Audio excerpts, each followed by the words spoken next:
주식 투자에 대가인 앙드레 코스톨라니가 제시한 빠르게 부자 되는 방법 중 두 번째가 무언지 아세요? 그건 바로 유망한 사업 아이템을 갖는 것이라고 했어요. 문제는 유망 아이템을 어떻게 찾고 어떻게 그걸 사업적으로 발전시켜 자신의 부로 만드느냐 하는 것이지요. 나아가 이 아이템의 크기가 억만장자로 불릴 만큼 큰 부를 이루어줄 것인가 아니면 그저 부자 소리를 들을 만한 정도의 부를 만들어줄 것인가를 결정해줄 거예요. 그래서 오늘은 유망 아이템을 부동산에서 찾고 부자로 성공한 사례를 말씀드릴까 해요.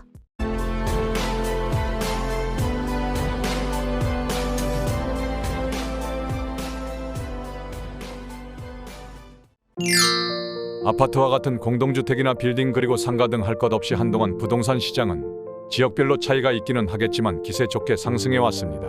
그런데 요즘 부동산 시장은 경기 침체의 여파와 부동산 담보대출 금리의 가파른 인상 등의 영향으로 급격한 하락 추세를 벗어나지 못하고 있고 정부의 각종 부동산 대책에도 쉽사리 침체를 벗어날 기미를 보이고 있지 않습니다. 이런 난리 와중에 무슨 부동산 사업이냐고 하실 것 같아 부동산과 관련한 주제가 선뜻 내키지는 않았으나 핵심은 그게 아니고 사업의 방법론에 대한 것이라서 영상 제작을 하게 되었습니다. 즉 부동산 자체보다도 어떤 분야에 투자를 하든 성공적인 사업 수행에 필요한 마인드에 관한 것이기 때문입니다.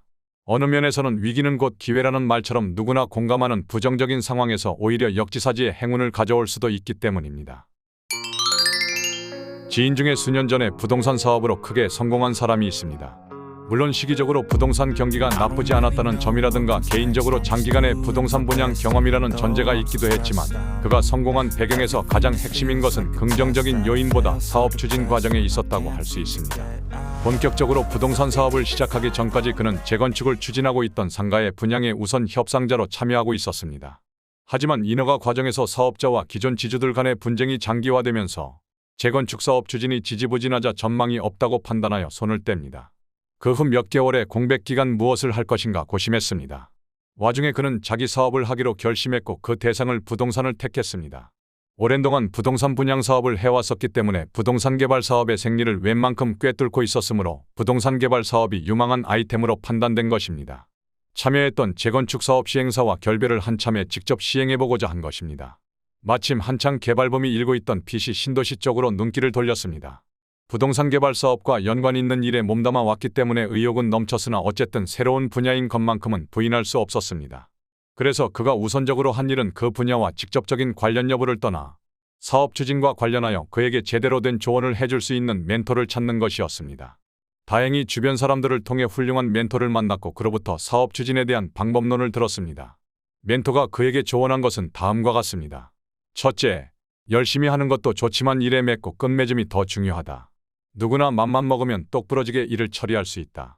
단순 작업하는 사람과 스티브 잡스와 같은 사람, 아니 대상이 너무 버겁다면 그와 같은 성향의 사람이 누구라도 상관없겠지만 그 두 사람을 비교해 보라는 겁니다. 열심히 하는 것을 한 수 아래로 보자는 게 아니라 그보다 효율성과 가성비를 고려하라는 의미입니다. 이 두 부류가 성취한 수확물을 비교해보면 더 이상 설명할 필요가 없을 겁니다. 다시 말해서 열심히 하는 것도 중요하지만 그보다 몇 배에서 몇십 배가 더 중요한 것은 똑똑하게 똑부러지게 하는 것입니다. 효율성이 갑이라는 걸 항상 염두에 두라는 거죠. 그는 이 말을 새겨들었습니다. 둘째, 뭉뚱그려 두서없이 하지 말고 단계별로 하나씩 순차적으로 하라. 목표를 쪼개라는 것입니다. 어떤 사업을 하기로 마음먹었다면 그 사업에 당장 착수한다는 말을 하지 말라는 것입니다. 왜냐하면 그 시기는 6개월 뒤일 수도 1년 뒤일 수도 있기 때문입니다. 잘못하면 시작도 하기 전에 이 생각에 즉 꿈에 압도당해 도리어 갈팡질팡하게 될 수도 있다는 것입니다. 그래서 목표를 쪼개라고 하는 것입니다. 그러면 무엇부터 해야 할까요? 부동산 관련 사업을 했다고는 하지만 실제로 그것은 남들이 해놓은 일의 마무리 정리에 불과한 것에 지나지 않았습니다. 이 경험을 지나치게 과신하면 안 된다는 것입니다. 그래서 그는 일의 우선순위를 정해 나눠놓고 각각의 업무를 다시 세분화하여 기일을 정한 다음 해당 업무를 끝맺음한 후 다음 업무를 진행하기로 했습니다. 물론 업무 성격상 필요한 경우 동시에 진행하는 경우도 상정했지요. 열과 성의로 적잖은 시간을 투입하는 것은 당연한 일이었고요. 그는 사업 전체에 청사진을 놓고 부문별로 나눈 다음 쪼개 놓은 일을 한 가지씩 시작했습니다. 우선 하려는 사업 전반에 대한 공부를 했습니다. PC 신도시의 현황에 대해 파악했습니다. 예를 들면 그가 건축하고자 하는 상가 건물의 주변 환경과 경쟁 상가가 들어설 계획 등입니다. 이는 그가 매입하고자 하는 분양 토지 인근의 매수자를 확인하면 알 수 있었습니다. 그리고 이를 시각화했습니다. 즉 하나씩 그림을 그려나간 것이죠. 이후에 단계별로 해야 할 과제를 검토했습니다. 단계별로 구체적인 사안들을 보면 다음과 같습니다. 1. 사업 추진 대상 토지 주위의 기 분양 상황을 토대로 하여 매입 가능한 토지의 규모, 위치 그리고 가격. 2. 상가에 유치할 업종의 배치. 3. 토지 매입자금 조달 및 건축자금 조달 계획의 수립과 이를 위한 거래은행 확보. 4. 토지 위에 상가를 건축할 건설업자와 설계자 물색. 5. 사무실 및 인원 충원과 이를 위해 건축될 상가와 가까운 곳에 가성비 좋은 사무실 파악. 이러한 검토 작업이 완료된 후 매입할 토지에 소요되는 자금 중 50%는 그동안 모아둔 자체 자금으로 조달하고 나머지는 토지를 담보로 한 은행 대출로 충당할 계획을 세웠습니다. 그리고 LH공사에서 분양하는 상가 부지를 신청했습니다. 그러나 그가 계획했던 규모에 맞는 토지의 분양이 생각보다 빨리 소진되는 바람에 당초 면적보다 다소 늘어나게 되어 처음부터 차질을 빚게 되었습니다. 하지만 이런 돌출 변수는 계획 당시 그에 대한 비안도 수립해두었기에 쉽게 대처할 수 있었습니다. 당초 상담했던 은행 지점과의 조정 협의를 거쳐 부족한 만큼을 추가로 대출을 받아서 충당할 수 있었습니다.